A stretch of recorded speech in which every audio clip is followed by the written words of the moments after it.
आजको यस भिडियोमा we will be talking about pharmacodynamics. Pharmacodynamic related कुराहरू आजको हामी यस भिडियोमा कुरा गर्छौँ। सबभन्दा पहिला चाहिँ फार्माकोडाइनामिक्स है, फार्माकोडाइनामिक्स। त फर्स्ट क्वेसन के छ कि फार्माकोडाइनामिकको मिनिङ के हो? फार्माकोडाइनामिकको मिनिङ के हो त? What the drug does to the body, होइन? What the drug does to body, यानी कि ड्रगले बडीलाई के गर्छ त्यही के हो त फार्माकोडाइनामिक्स है। के हो त फार्माकोडाइनामिक्स, ठिक छ नि। सो एक्चुअली हुन्छ कि एक्चुअली के हुन्छ तपाईँलाई यस्तो, तपाईँलाई क्वान्टिटेटिभ स्टडी होइन, quantitative study of biological and therapeutic effect of drug, यानी कि कुनै पनि ड्रग खाएपछि त्यो ड्रगको होइन, त्यो ड्रगले हाम्रो शरीरमा बायोलोजिकली के इफेक्ट गर्छ र थेराप्युटिकली के इफेक्ट गर्छ। बायोलोजिकल इफेक्ट भन्नाले कुरा के भयो त, यस्तो अब ड्रग खाएपछि हामीलाई हाम्रो शरीरको मेकानिजमहरूमा केही न केही ड्रगले चेन्ज त ल्याउँछ होइन, त्योहरू भयो biological effect.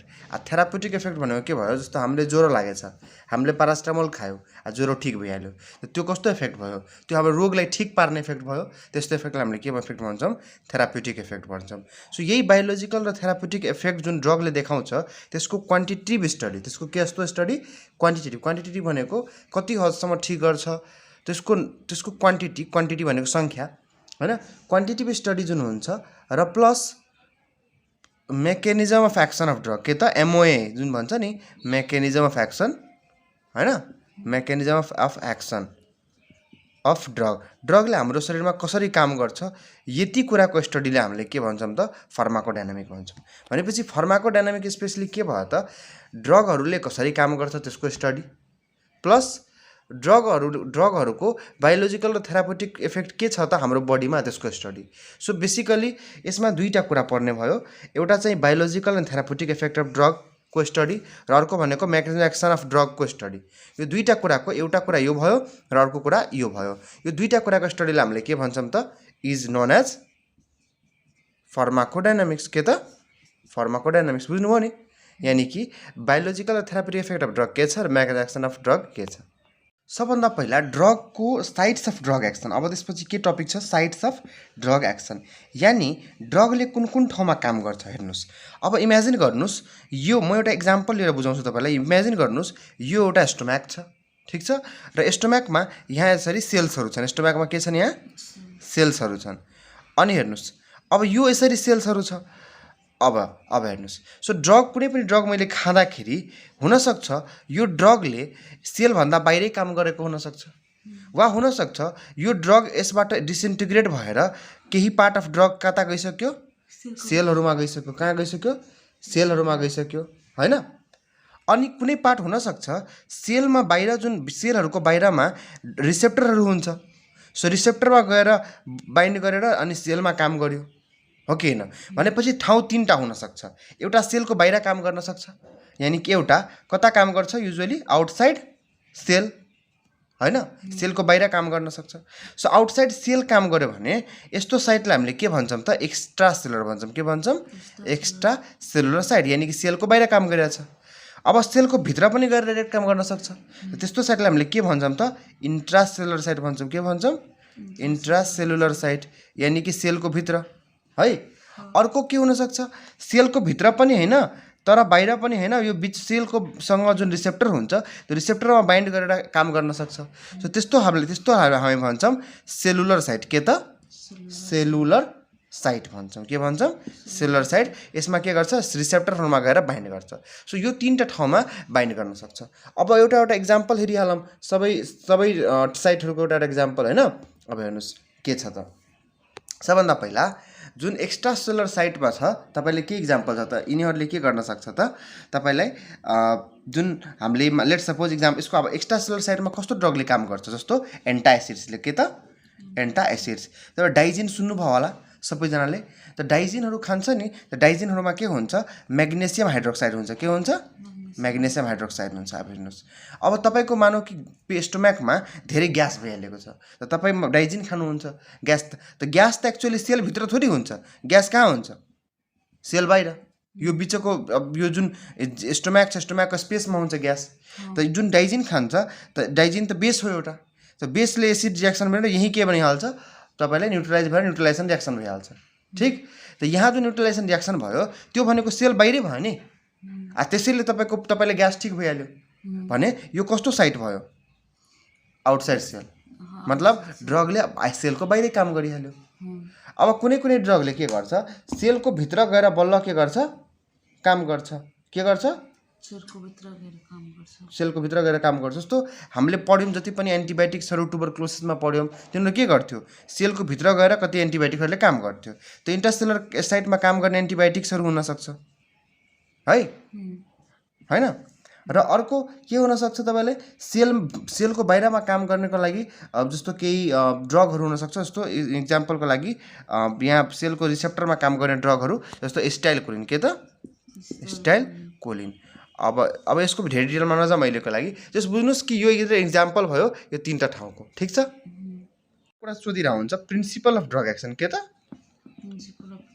Principal of drug action है, यानि कि ड्रगको एक्सनको प्रिन्सिपल के हो त?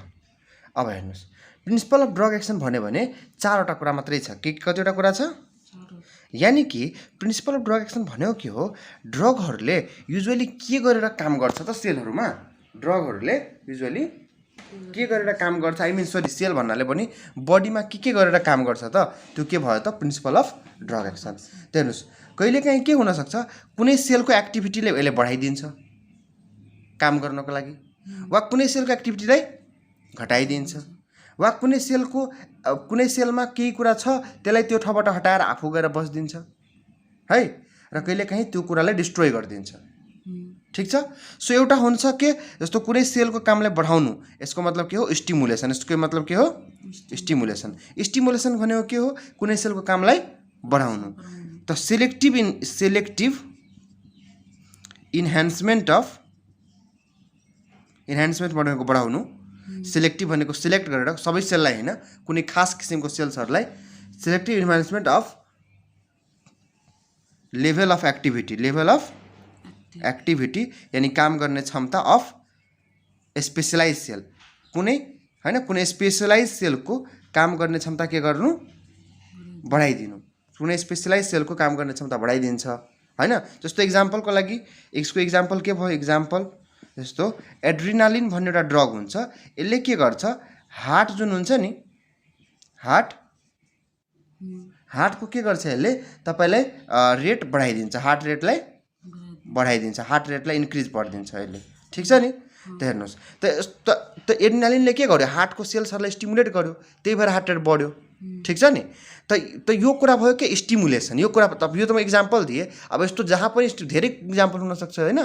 त यो के भयो कि एउटा तरिका ड्रगहरूले के गरी काम गर्छ त, कुनै स्पेसल किसिमको सेलहरूको कामलाई बढाइदिन्छ, यानि उसको लेभल अफ एक्टिभिटीलाई इन्हान्स गरिदिन्छ, यानि कामलाई सिलेक्टिभली त्यो सेलको मात्रै कामलाई के गर्यो? बढाइदियो। बुझ्नुभयो नि? सो एउटा प्रिन्सिपल के भयो? स्टिमुलेसन। अर्को हामी प्रिन्सिपल बुझौँ। अर्को प्रिन्सिपल छ तपाईँलाई डिप्रेसन। के त? डिप्रेसन। यो डिप्रेसन भनेको कामलाई बन्द गर्ने। डिप्रेसन भनेको यहाँ के छ? कामलाई बन्द गर्ने, यानि अब उसको जस्ट अघिको उल्टो डिफिनेसन हुन्छ, selective decrease of activity of specialise cell होइन। कुनै खास किसिमको सेलहरूको एक्टिभिटीलाई के गरिदिनु? कम गरिदिनु होइन। सो यसरी पनि कति ड्रगहरूले एक्टिभिटीलाई बढाउँछ र कति ड्रगले एक्टिभिटीहरूलाई घटाउँछ। त यसको इक्जाम्पल के भयो? बार्बिचुरेट्स। के त? बार्बिचुरेट्स। हेर्नुहोस्, बार्बिचुरेट्सहरूले के गर्छ, तपाईँले न्युरोनल एक्टिभिटी के गरिदिन्छ, न्युरोन जुन हुन्छ नर्भ सेलहरू होइन, न्युरोनल सेलको एक्टिभिटीलाई, एसीलाई एक्टिभिटी बुझ्नुलाई के गरिदिन्छ? डिक्रिज पारिदिन्छ। के पारिदिन्छ? डिक्रिज पारिदिन्छ। बुझ्नुभयो नि? त बार्बिचुरेट्स भन्ने ड्रगले न्युरोनहरूको एक्टिभिटी डिक्रिज पारिदियो, त्यही भएर यो इक्जाम्पल के को भयो? डिप्रेसनको भयो। डिप्रेसन भनेको कम गर्ने के, डिप्रेसन भनेको कामलाई कम गर्ने। ठिक छ? प्रिन्सिपल छ तपाईँलाई रिप्लेसमेन्ट। के त? रिप्लेसमेन्ट। अब रिप्लेसमेन्ट भनेको के हो? जस्तो मानौ कि लेट्स सपोज कि कुनै पनि मान्छे कुनै पनि फिमेल जब ऊ ओल्ड एजमा भइहाल्छ होइन, मानौ कि फिमेल भइहाल्छ ओल्ड, फिमेल भइहाल्छ ओल्ड, त्यसपछि उसको मेन्स्ट्रुएसन साइकल के भइहाल्छ, बन्द भइहाल्छ होइन। सो उसको मेन्स्ट्रुअल साइकल के भइहाल्छ, स्टप भइहाल्छ है। अब मेन्स्ट्रुएसन साइकल जब फिमेलको स्टप भइहाल्छ नि, ठिक छ नि, जब कुनै पनि फिमेलको मेन्स्ट्रुएसन साइकल स्टप भइहाल्छ त उसको बडीमा हर्मोनहरू बन्दैन। के बन्दैन, यानि इस्ट्रोजेन बन्दैन, ठिक, र प्रोजेस्टेरोन बन्दैन। अब हेर्नुहोस्, इस्ट्रोजेन प्रोजेस्टेरोन नबनेको कारणले गर्दाखेरि त्यो आइमाईको शरीरमा कमजोरीहरू हुन थाल्छ, उसको बोन्सहरू विक भइहाल्छ, ऊ मान्छेको त्यस्तो बुढी त्यस्तो फिमेल महिलाहरूको बोनहरू इजिली टुट्न सक्छ। त्यही भएर हामी अब यो इस्ट्रोजेन प्रोजेस्टेरोनको जब डिफिसियन्सी छ त्यो अवस्थामा हामी के गर्न सक्छौँ, त्यो फिमेलहरूलाई इस्ट्रोजेन प्रोजेस्टेरोनै ड्रगको रूपमा दिन सक्छौँ होइन। So oestrogen and progesterone can be, oestrogen and progesterone can be replaced, can be replaced. Replace भनेको फेरि दिन सकिन्छ क्या, बाहिरबाट आर्टिफिसियल दिन सकिन्छ। सो यो कुरा हामीले के भन्यौँ, रिप्लेसमेन्ट भन्यौँ। के भन्यौँ, सो रिप्लेसमेन्ट भनेको के हो, रिप्लेसिङ रिप्लेसिङ एनी रिप्लेसमेन्ट भनेको के भयो त, हेर्नुहोस् रिप्लेसमेन्टको डेफिनेसन बुझिहालौँ। रिप्लेसमेन्टको डेफिनेसन के हुन्छ त, replacing metabolites when they are less or absent। कुनै पनि मेटाबोलाइट्सहरू हाम्रो शरीरको हर्मोनहरू होइन, त्योहरू यदि कम छ भने वा एब्सेन्ट छ भने हामीले के गर्न सक्छौँ, आर्टिफिसियल कुराहरू दिएर त्यसलाई रिप्लेस गर्न सक्छौँ। ठिक छ। सो यो इक्जाम्पल भयो के रिप्लेसमेन्टको। अब चौथो प्रिन्सिपल छ तपाईँको ड्रगको के, साइटोटक्सिक एक्सन। के त, साइटोटक्सिक एक्सन। अब यो बुझ्नुहोस्, हेर्नुहोस् के भन्छ तपाईँलाई, सेलेक्टिभली साइटोटक्सिक एक्सन। यस्तोमा मानौ कि लेट्स सपोज कि कुनै मान्छे छ, अब यो मान्छे छ यसरी होइन, मानौ कि यो मान्छे छ, अब यो मान्छेको के भयो त, यो मान्छेको बच्चा छ, यसको बच्चाको हातमा के भइदियो, क्यान्सर भइदियो, ठिक छ। सो म यस्तो ड्रग दिन्छु जसले सेलेक्टिभली गएर यो हातको सेलहरूलाई मात्रै के गर्छ, ड्यामेज गर्छ। हेर्नु क्यान्सर भएपछि के हुन्छ, तपाईँको क्यान्सर फैलिन सक्छ, तर जहाँ क्यान्सर छ हामी त्यो कुरालाई काटेर फालिदिन्छौँ कि त त्यहाँको सेललाई मारिदिन्छौँ होइन। त यहाँ त हामी फार्माकोलोजीमा र ड्रगको कुरा गर्नु पऱ्यो। त ड्रगमा के हुन्छ, सम ड्रग्सले के गर्छ तपाईँलाई, destroy the selective cells specially in क्यान्सरहरूमा के हुन्छ, कति ड्रगहरूले सेलेक्टिभली गएर त्यो क्यान्सर भएको सेललाई मात्रै मार्छ, बुझ्नुभयो नि। सो ड्रगको एक्सन यहाँ त सेललाई मार्ने एक्सन भयो। सो सेललाई मार्ने भएर त्यही भएर नाम के छ, साइटोटक्सिक। सेलको लागि टक्सिक जस्तो भयो, ठिक छ नि, त्यही भएर नाम के छ, cytotoxic action. So basically principle of ड्रगमा चारवटा प्रिन्सिपल भयो, स्टिमुलेसन, डिप्रेसन, रिप्लेसमेन्ट र साइटोटक्सिक एक्सन। ओके, बुझ्नु नि। यही चारवटा तरिकाले ड्रगले काम गर्छ हाम्रो बडीमा। कि त ड्रगहरूले कुनै सेलहरूको काम बढाइदिन्छ, कि त कुनै सेलको काम घटाइदिन्छ, कि त कुनै सेललाई मारिदिन्छ, कि त के मेटाबोलाइटको डिफिसियन्सी छ भने रिप्लेस गरिदिन्छ। अब हामी पढ्छौँ प्रिन्सिपल अफ ड्रग एक्सन, हामीले बुझ्यौँ। अब हामी पढौँ मेकानिजम अफ ड्रग एक्सन। के त, मेकानिजम अफ ड्रग एक्सन, यानि कि ड्रगले के एक्सन गर्छ त, त्यो हेर्नुहोस्। ड्रग अलवेज के लेख्नुहोस् कि drug always acts by two method. कति मेथड, दुईटा मेथडबाट ड्रगले काम गर्छ। एउटा रिसेप्टर मेथड, एउटा रिसेप्टर मेडिएटेड भनौँ न, यानि कि रिसेप्टरको थ्रुबाट काम गर्छ। अर्को नन रिसेप्टर भने कि रिसेप्टर बिनै काम गर्छ, रिसेप्टरको बिनै काम गर्छ है। सो ड्रग दुईटा तरिकाबाट काम गर्छ, एउटा रिसेप्टरबाट काम गर्छ, अर्को बिना रिसेप्टरकै काम गर्छ, ठिक छ। जस्तो रिसेप्टरहरूको मद्दतबाट होइन, रिसेप्टरहरूको मद्दतबाट के काम गर्छ होइन। त एउटा भयो तपाईँले रिसेप्टर, थ्रु रिसेप्टर, एउटा के काम गर्छ, थ्रु रिसेप्टरको थ्रुबाट काम गर्छ होइन। जस्तो इक्जाम्पलको लागि रिसेप्टरको थ्रुबाट कुन ड्रगले काम गर्छ त, एउटा एड्रिनालिनले काम गर्छ, कसले, अर्को काम गर्छ तपाईँलाई एसिएचले, एसिएच भनेको एसिटाइल कोलिन। के त, एसिटाइल कोलिन। अर्को काम गर्छ कसले, तपाईँलाई प्रोप्रानोलोल। के त, प्रोप्रानोलोल है। त यसको ट्रिक याद राख्ने, ड्रग के ड्रग छ त पा ड्रग छ, पिए पा, ठिक छ नि। पा एउटा फिल्म पनि छ तपाईँलाई अमिताभ बच्चनको हैन। त एड्रेनालिन, प्रोप्रानोलोल, एसिटाइलकोलिन र एड्रेनालिन यो तीनटा ड्रगहरू कुन मध्येबाट काम गर्छ? Receptor mediator. यो तीनटा ड्रग मैले इक्जाम्पल मात्रै दिएको, हुन त धेरै ड्रग छन्, र अर्को अब नन रिसेप्टर मिडिएटेड हेरौँ के ड्रग हुन्छ। अब नन रिसेप्टर मिडिएटेड हैन, तपाईँले रिसेप्टर के भन्छ, नन रिसेप्टर मिडिएटेड यानि कि रिसेप्टर बिना हैन, रिसेप्टर बिना के कुन तरिकाले तपाईँले ड्रगले काम गर्छ भने, एउटा काम हुन्छ तपाईँले फिजिकल एक्सन। के त? Physical action. फिजिकल एक्सन भनेको अब यस्तो कि त कहिलेकाहीँ ओस्मोसिस गर्छ, के गर्छ, र कि त कहिलेकाहीँ एड्जर्प्सन गर्छ, के गर्छ, एड्जर्प्सन है। त इक्जाम्पलको लागि हेरौँ, जस्तो मानौँ कि मैले कुनै ड्रग खाएँ हैन। अब ड्रग खाएँ, त्यो स्टोम्याकमा के गयो त, त्यो ड्रग मानौँ कि मलाई एउटा पोइजनिङ भइहालेछ, मैले के भइहालेछ, मैले कुनै पोइजन खाइहालेछु। अब मैले organophosphate पोइजन खाइहालेँ हैन, र मलाई अब त्यो म चाहिरहेको छु कि जब त मैले पोइजन खाइहालेँ, अस्पतालमा आइहाल्यो पेसेन्ट, त म चाहिरहेको छु यो जुन पोइजन छ पेटमा यो छिटो एब्जर्ब नहोस्, किन एब्जर्ब भयो भने त मान्छे मरिहाल्छ। त म चाहन्छु एब्जर्ब नहोस्, त म के गर्छु, उसलाई एउटा ड्रग दिइहाल्छु। त्यो ड्रगको नाम हो चारकोल। त्यो ड्रगको नाम के हो? चारकोल। चारकोल के गर्छ, जब चारकोल यहाँ जान्छ नि यसरी, त उसले के गर्छ, सबै organophosphate आफू माथि हालिहाल्छ, आफू माथि पक्रेर हालिहाल्छ, ठिक छ नि। तब सबै जुन पोइजन छ त्यो के गर्छ, चारकोलको माथि आएर यसरी बसिहाल्छ। सो यो प्रोसेसलाई हामीले के भन्छौँ, एड्जर्प्सन भन्छौँ। के भन्छौँ? एड्जर्प्सन। एड्जर्प्सन भनेको उसको सर्फेसमा, ड्रगको सर्फेसमा त्यो जति पनि पोइजन आएर बसिहाल्यो हैन। त यो फिजिकल एक्सन भयो, ठिक छ। यसरी अनि लास्टमा यो त टोइलेटबाट निस्किहाल्छ, ठिक छ नि। यो फिजिकल यसरी पनि काम गर्छ ड्रगले। यो कस्तो एक्सन भयो? Physical action.